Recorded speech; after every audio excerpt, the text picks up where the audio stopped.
सावन माह अपने आप में बेहद शुभ माना जाता है, जिसके चलते इस दौरान पड़ने वाले सभी पर्व का महत्व बढ़ जाता है।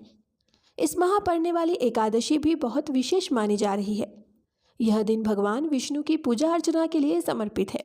ऐसा कहा जा रहा है कि जो लोग इस दौरान कठिन व्रत का पालन करेंगे, उन्हें दोगुना पुण्य फल की प्राप्ति होगी। साथ ही श्रीहरि और भोलेनाथ का आशीर्वाद प्राप्त होगा। वहीं कुछ लोग इसकी सही तिथि को लेकर कंफ्यूजन में है। तो आइए जानते हैं इसकी सही तिथि और व्रत कथा। नमस्कार, स्वागत है आपका हमारे चैनल ट्रेडिशंस फॉर यू पर।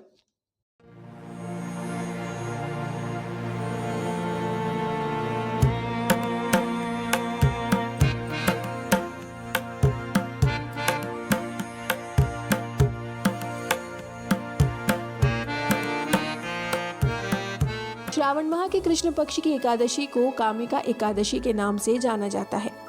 इस साल कामिका एकादशी 31 जुलाई दिन बुधवार की पड़ रही है। कामिका एकादशी के दिन भगवान विष्णु की पूजा का विधान है।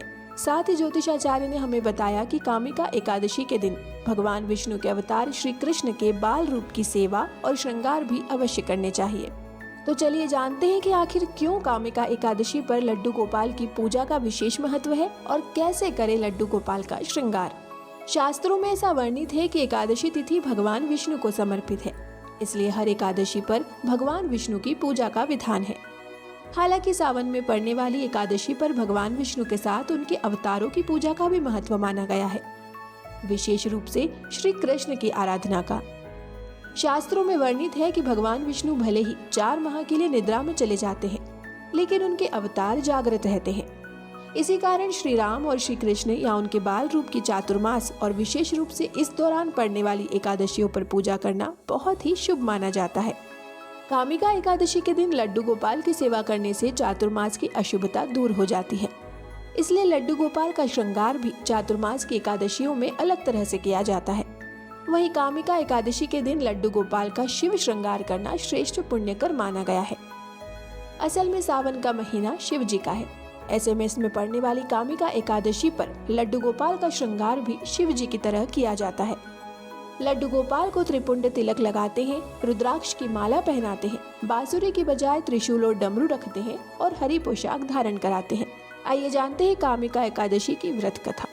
एक समय की बात है, एक गांव में एक बहुत शक्तिशाली क्षत्रिय निवास करता था।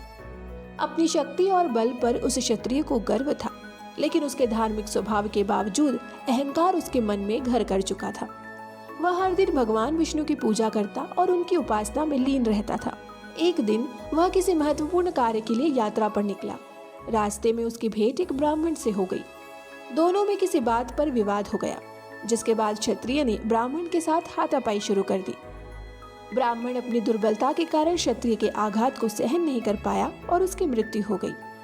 ब्राह्मण की मृत्यु से क्षत्रिय हक्का बक्का रह गया। उसे अपनी गलती का एहसास हुआ और वह बहुत पछताया। उसकी यह स्थिति गांव में चर्चा का विषय बन गई। क्षत्रिय युवक ने गांव वालों से क्षमा याचना की और ब्राह्मण का अंतिम संस्कार खुद करने का वचन दिया, लेकिन पंडितों ने अंतिम क्रिया में शामिल होने से इनकार कर दिया। तब उसने ज्ञानी पंडितों से अपने पाप को जानना चाहा, तो पंडितों ने उसे बताया कि उसे ब्रह्म हत्या दोष लग चुका है, इसलिए हम अंतिम क्रिया के ब्राह्मण भोज में आपके घर भोजन नहीं कर सकते हैं। यह सुनकर क्षत्रिय ने ब्रह्म हत्या दोष के प्रायश्चित का उपाय पूछा। तब पंडितों ने कहा कि जब तक वह सावन मास के कृष्ण पक्ष की एकादशी तिथि को विधि पूर्वक भगवान विष्णु की पूजा नहीं करता और ब्राह्मणों को भोजन नहीं कराता और दान दक्षिणा नहीं देता, तब तक वह ब्रह्म हत्या दोष से मुक्त नहीं हो सकता है। पंडितों की सलाह मानते हुए कामिका एकादशी के दिन पूरी श्रद्धा और विधि के अनुसार भगवान विष्णु की पूजा की।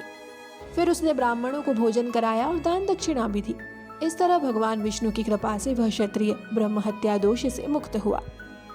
अब बात करते हैं कामिका एकादशी व्रत के महत्व की। धार्मिक मान्यताओं के अनुसार कामिका एकादशी का व्रत रखने से सभी प्रकार के पापों से मुक्ति मिलती है और मानसिक शांति प्राप्त होती है। इस व्रत को करने से व्यक्ति की मृत्यु के बाद उसे मोक्ष की प्राप्ति होती है। यह व्रत पितृदोष से मुक्ति दिलाने में भी सहायक होता है। कहा जाता है कि कामिका एकादशी का स्मरण मात्र करने से ही वाजपेयी यज्ञ के बराबर फल की प्राप्ति होती है। इस दिन तुलसी जी की पूजा करने से विशेष फल प्राप्त होते हैं। तो ये था हमारा आज का वीडियो। आपको यह कैसा लगा हमें कमेंट में ज़रूर बताएं। वीडियो पसंद आए तो इसे लाइक और शेयर करें और चैनल को सब्सक्राइब करना ना भूलें। हम आपके लिए ऐसे और वीडियोस लाते रहेंगे। तब तक के लिए धन्यवाद।